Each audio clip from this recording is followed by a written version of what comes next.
guys, welcome to This Is Navina YouTube channel. Sari shopping అయితే వచ్చేసినాం. ముందు క్రాప్ టాప్ అడిగినాం, ఈ మోడల్ చూపించారు, నచ్చలేదు. ఇట్లా బ్రాండ్ సారీస్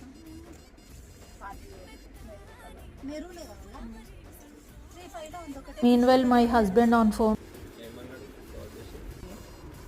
కిందికి వెళ్ళినా కూడా చూపిస్తాను. ఇదేం పట్టు? టిష్యూ పట్టు. దీంట్లో ఒక కలర్. ఇది కూడా చూసాం. 1200. మన కలర్స్ ఉంటుంది కదా కొంచెం ఉంటున్నారు. మెరూన్ బాగుంది. బనారస్ టైప్ ఉంది. ఇది బరువు మాట. అదే సేమ్ అక్క. బరువు లేదు. లైట్ వెయిట్ ఇది బరువు ఏముండదు. నాకైతే maroon pink and green colour నచ్చినాయి. మా చెల్లి అనుకున్నట్టు మెరూన్ కలర్ శారీ దొరికిందా లేదా, మీకే శారీ నచ్చిందో కామెంట్ చేయండి. వీడియో నచ్చితే subscribe to this is Naveena YouTube.